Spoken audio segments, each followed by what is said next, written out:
Hoje a gente vai voltar pro League of Legends antigo, quando tudo era mato e ninguém sabia o que estava fazendo. Vamos relembrar como era o client antigo, as poções infinitas, os campeões com habilidades bizarras e muito mais. Mas um aviso rápido, a Black Friday do Editor de Respeito vai acontecer agora, sexta-feira, dia 21. É o único desconto que a gente oferece no ano todo. Se você quer aprender a ganhar em dólar, editar vídeos de forma profissional e ainda crescer no YouTube e no TikTok, não perde essa oportunidade. Já são mais de 600 alunos que estão trabalhando de casa e transformando suas vidas. O link para você aproveitar esse desconto tá aqui embaixo na descrição. E agora, sobe na mochila e vamos lá!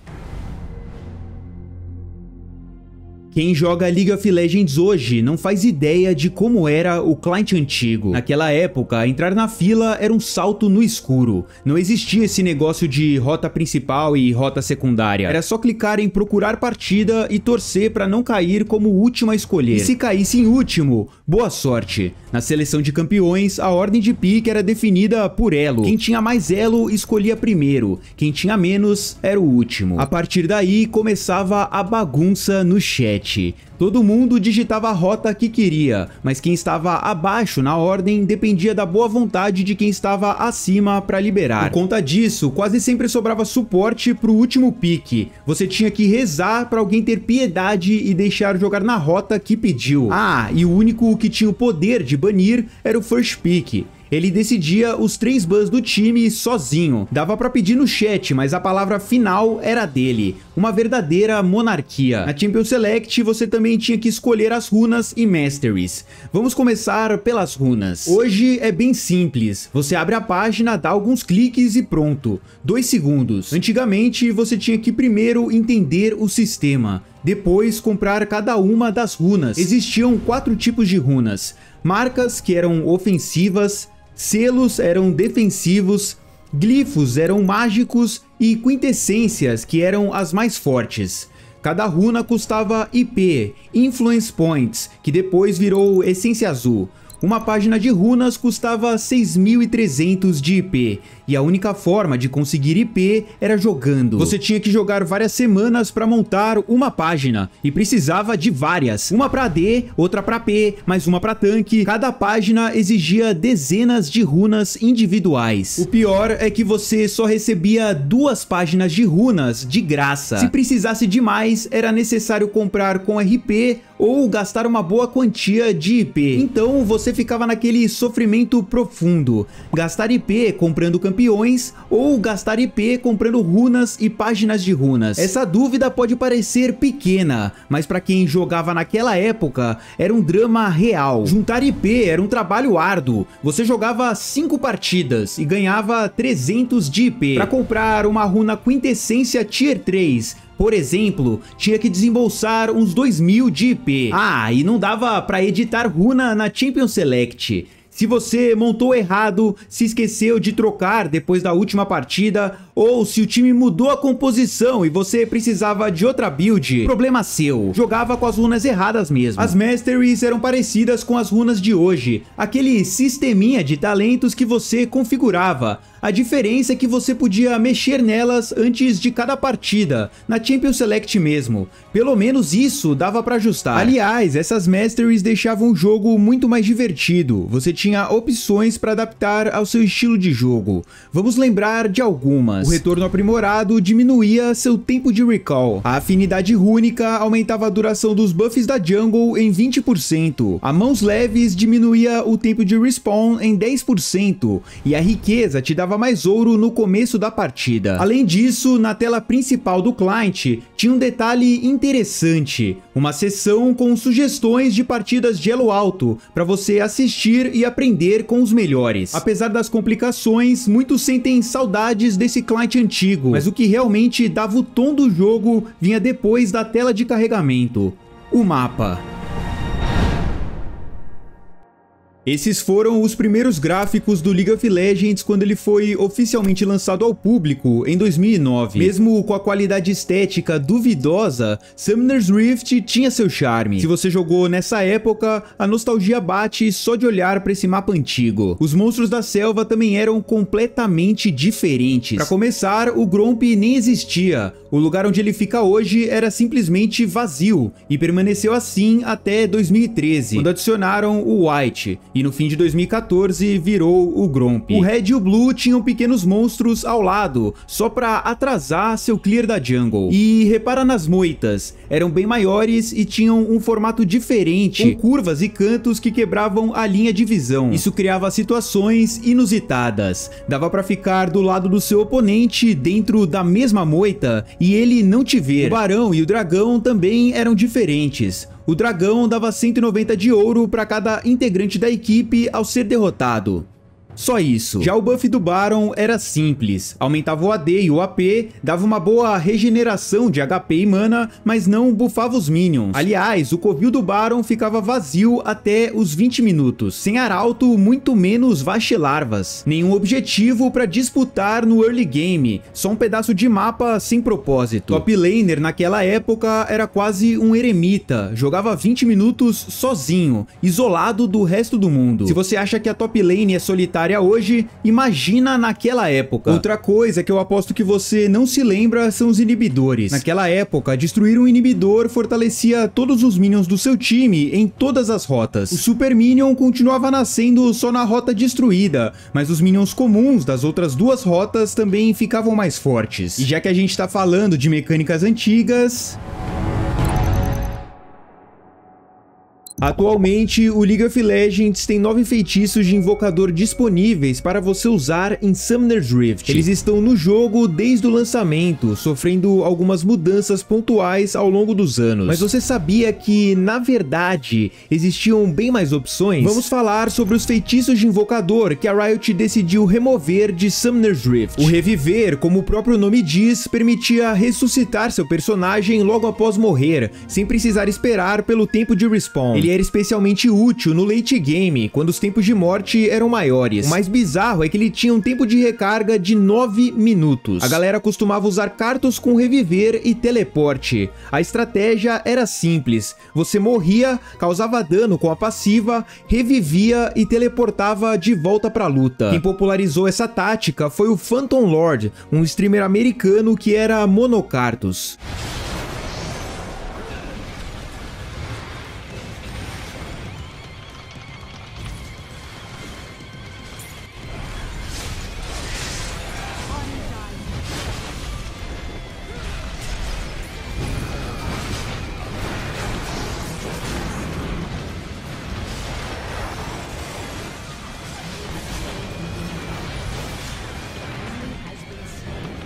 You just cleaned up so hard, dude.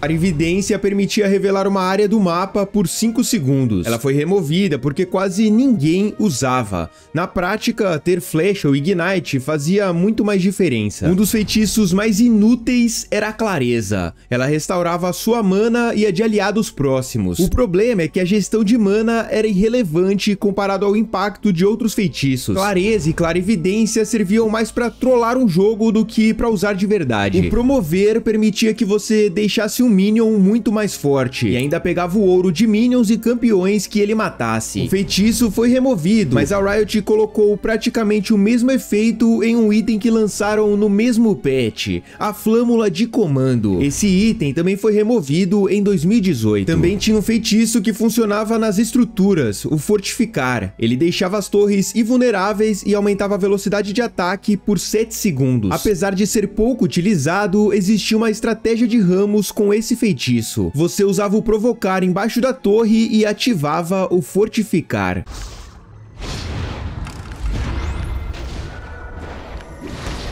An enemy has been E você lembra quando o smite mudava de acordo com o item da jungle que você comprava? A lâmina do perseguidor deixava você smitar um campeão inimigo para dar dano e lentidão. A faca do invasor te dava velocidade extra quando você smitava um monstro da jungle inimiga. Com o sabre de batalha, você smitava campeões, causava mais dano e recebia menos dano por 6 segundos. E o cria-trilhas fazia o smite dar dano em área nos monstros e ainda recuperava sua vida e mana. Se você lembra desses smites antigos, com certeza vai lembrar dos itens.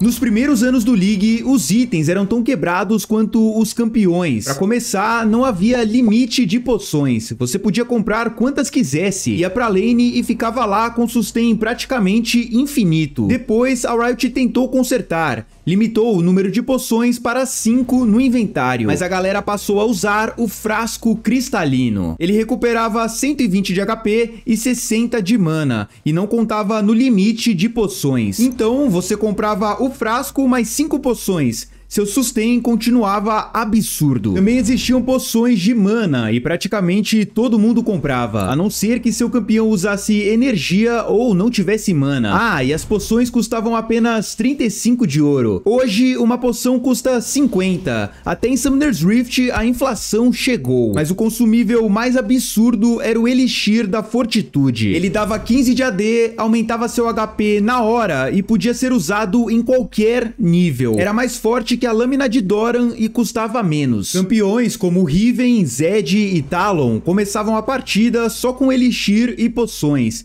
sem nenhum item. Chegavam na lane e já davam a win. Se você não esperava, morria antes de entender o que aconteceu. Naquela época, o jungler começava com bota e poções. O machete do caçador não existia. Fazer os campos era um inferno. Você quase morria pros monstros mesmo com o smite. E você sabia que não existia trinket? A galera comprava sentinelas verdes, que são as invisíveis de hoje, e rosas, a famosa pink, diretamente da loja. E não tinha limite de quantas você podia colocar no mapa. Mas ao invés de ficar comprando ward toda hora, os suportes compravam a Pedra da Visão, um item que dava 4 wards recarregáveis. Toda vez que você voltava pra base, elas recarregavam. A pink ward funcionava parecido com a sentinela de controle de hoje, mas com duas diferenças importantes.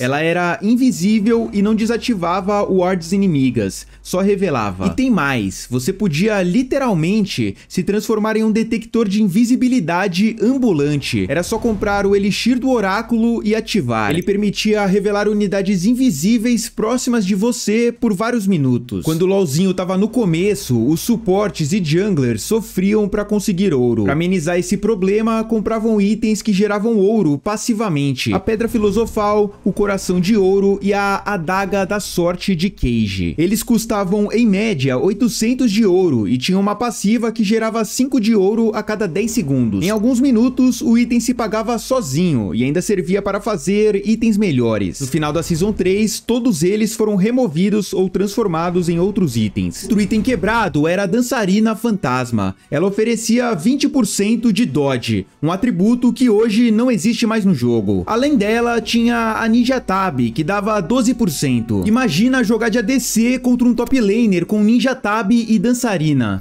Você dava um auto-ataque, ele desviava. Dava outro, ele desviava de novo. Parecia hack. A Riot removeu o dodge em 2012 porque era impossível de balancear. Agora, tem um item que já sofreu várias mudanças e continua no jogo. A Static Shear. Antes, ela podia dar crítico e alguns ADCs usavam para dar burst damage. Eu adorava fazer Vayne de crítico com essa static, já que o dano do Q dela podia critar. E tinha uma build que era totalmente quebrada. Estacar várias Tiamats, já que o efeito passivo acumulava. Dava pra fazer 4 ou 5 delas pra Shyvana e o dano do Q ficava ridículo. Outro item que ainda tem no jogo, mas era diferente, é a Bandana de Mercúrio. Antes, ela não removia só controle de grupo, também cancelava debuffs de dano, como a marca da ult do Zed. Isso deixava o Zed muito mais fraco no late game. Qualquer ADC com QSS podia cancelar o dano da ultimate dele. As botas tinham upgrades que não existem mais: Furor,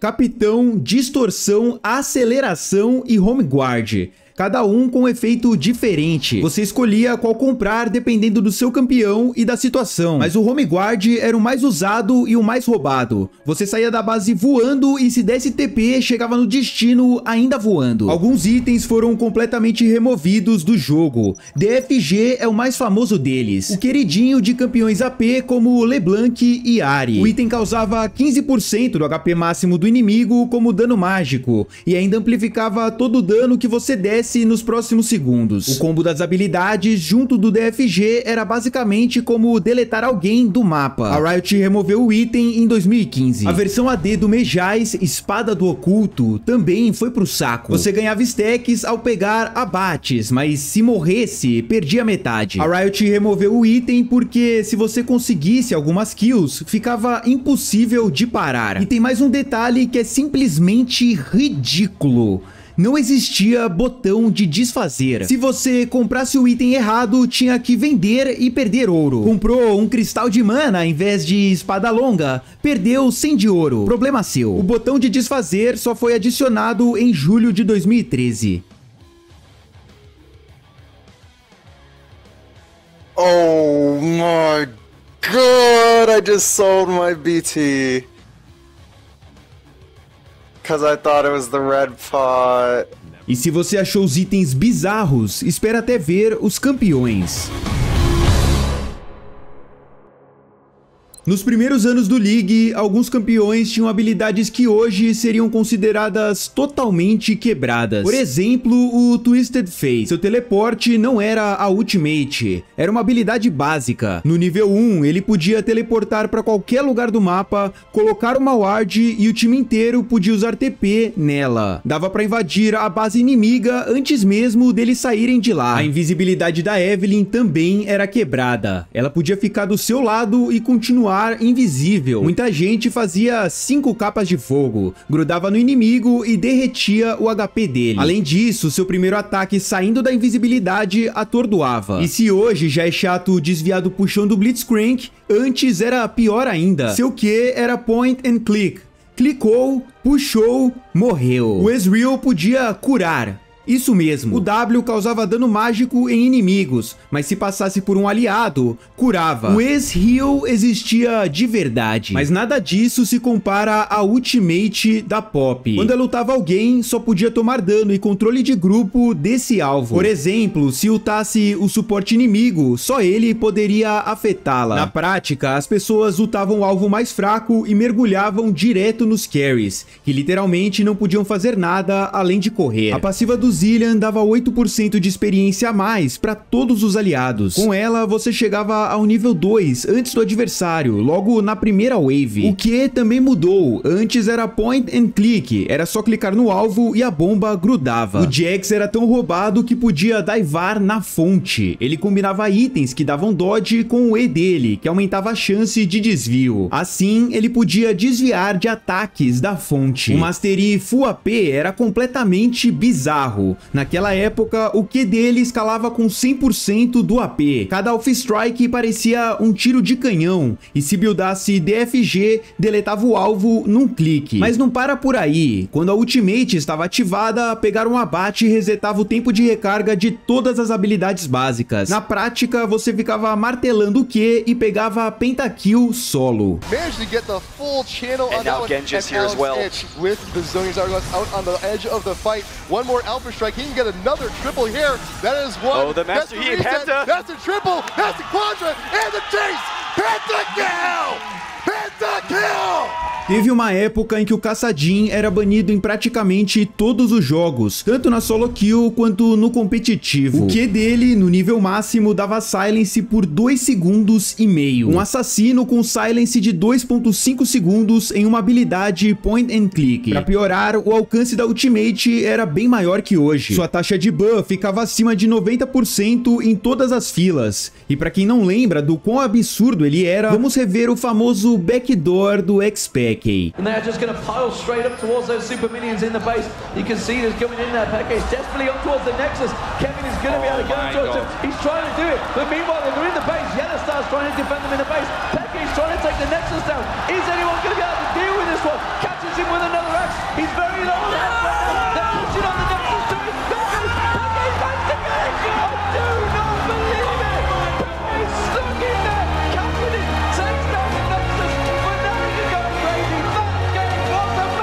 A Soraka antiga podia dar mana para os aliados e se curar também. Ah, e essa era a aparência dela no começo. Olha que coisa maravilhosa. Ao maximizar o Q, o Twitch podia ficar invisível por 1 minuto, sem ser revelado ao chegar perto dos oponentes. Assim como a Evelynn, a galera fazia capa de fogo e assistia o HP dos inimigos descer. E quem aí é das antigas e não lembra do Sion Full AP? Naquela época, o Q dele atordoava e causava dano mágico. O Shield também causava dano mágico ao explodir. Quem gostava de jogar de Sion AP no mid era o Kami. A cauda Cade Stars. Barão sendo executado pela equipe da Cade Stars. O Lupe tem ultimate, tem tornado. Ele pode jogar todo mundo pra longe 2 vezes. Barão sendo feito aos poucos, vai tentar entrar. Fica com a equipe da Spain.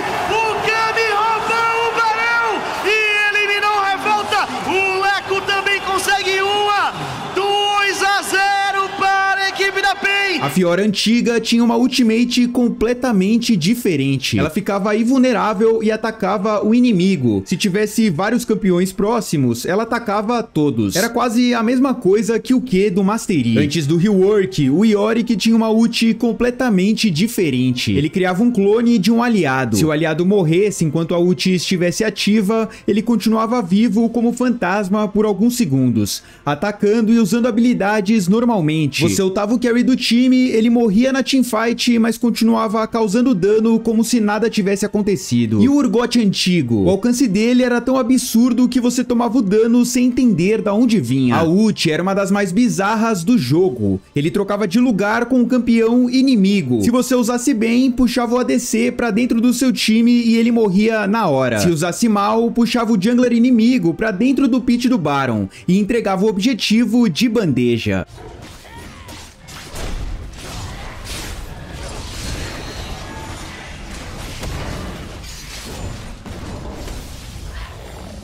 Atualmente é possível desviar da ultimate do Warwick, já que é uma skill shot. Entretanto, naquela época sua ult era point and click. Você apertava R no alvo e pronto. Ele ficava preso nas garras do campeão. O Q do Pantheon era a mesma coisa. Você selecionava o alvo e ele jogava a lança. Somando isso com a passiva que bloqueava ataques, inclusive de torres, o campeão era extremamente forte na fase de rotas. E o Talon, que não pulava paredes, mas tinha um gap closer que dava silence. Se ele pulasse em você, não tinha como reagir. O silence durava 1 segundo, tempo suficiente para ele te deletar. O Veigar criava a gaiola de forma instantânea. Você tinha que tentar adivinhar onde ele ia usar para não tomar habilidade. O Galho antigo tinha o taunt na ultimate e era instantâneo. Você apertava R e pegava o time inimigo inteiro sem chance de reação. O Mordekaiser tinha uma ult totalmente diferente. Ele jogava uma maldição em um alvo que dava dano ao longo de 10 segundos. Se o alvo morresse enquanto a ult estivesse ativa, ele virava um fantasma que era controlado pelo Mordekaiser. Você ultava o ADC inimigo e ganhava um jogador a mais no time. Mas a época em que o Mordekaiser realmente quebrou o jogo foi depois do primeiro rework. Ele ganhava toda a XP do minion que matasse e podia pegar o fantasma do dragão.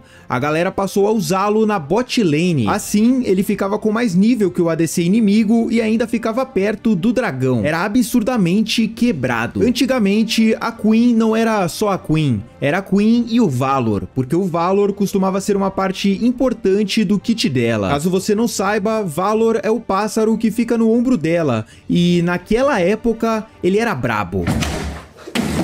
A ult fazia ela se transformar em Valor. Ficava melee, mas ganhava habilidades diferentes, mais velocidade de ataque e muito mais velocidade de movimento. Mas o campeão que as pessoas mais sentem saudade é o Graves antigo. Ele não precisava recarregar os auto-ataques, atirava como qualquer ADC normal e seu Q saía em forma de cone. Se todos os tiros acertassem o mesmo alvo, dava muito mais dano. Além disso, a passiva dava armadura e resistência mágica para cada dano que ele desse ou tomasse. Era um ADC que podia burstar e ainda ficava tanque. Outro ADC que tinha passiva diferente é o Draven. Se ele te acertasse com o machado, você tomava dano adicional ao longo de 4 segundos. Era difícil sair vivo de um all-in no nível 2.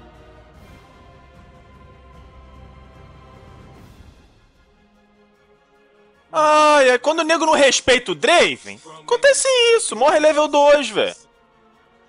Ó, ele level 2. E eu aposto que essa aqui você não sabia. A Nidalee tinha como rota principal a top lane. Ela não conseguia fazer a jungle porque só ganhava a forma felina no nível 6. Antes da mudança que deixou ela se transformar no nível 1, Nidalee Jungle não existia. E você sabia que a barrigada do Gragas não jogava o alvo pra trás e nem atordoava? Ela só dava um slow bem leve. Além disso, o Q dava mais dano e não mostrava a área onde o barril ia explodir. Antes do rework, a Akali tinha bem menos dashes e não tinha fumaça. Ao invés disso, ela tinha um círculo verde que a deixava invisível e ainda dava lentidão em quem ficasse dentro. O Gangplank também era totalmente diferente. Ele não tinha barris. O E dava velocidade de movimento e aumentava o AD. O Taric era um dos piores campeões do jogo. Sua cura era fraca e tinha um cooldown enorme. O E era um atordoamento point and click, mas com pouco dano e alto cooldown. Sua ultimate também era um lixo, dava um dano em área, aumentava seu AD e AP e ainda dava um pouquinho desses status para os aliados que estivessem próximos. Ninguém jogava com ele. E falando em coisas que não existem mais, vamos lembrar dos modos de jogo. Twisted Treeline foi o primeiro modo alternativo do League of Legends, criado para trazer partidas mais curtas, mais agressivas e no formato 3 contra 3, com outra leitura de macro e objetivos diferentes. O mapa era menor, mais fechado e tinha itens exclusivos. Você começava com mais ouro e subia de nível mais rápido. Entretanto, com o tempo, a popularidade caiu e com os altos custos de manutenção, a Riot acabou aposentando o modo no fim de 2019. Logo depois veio o Dominion, um modo com uma proposta completamente diferente. Em vez de destruir o Nexus, o objetivo era dominar 5 pontos espalhados pelo mapa Crystal Scar, para causar dano no cristal inimigo. Quem zerasse os pontos do cristal adversário primeiro, vencia. Era diferente de tudo que o League já tinha, mais rápido, mais focado em lutas constantes. Mas foi um fracasso, quase ninguém jogava. A Riot encerrou o projeto em 2016. Além dele, teve um modo que nem foi criado pela Riot, o Aran. Ele nasceu com a própria comunidade. Jogadores criavam lobbies personalizados para Summoner's Rift,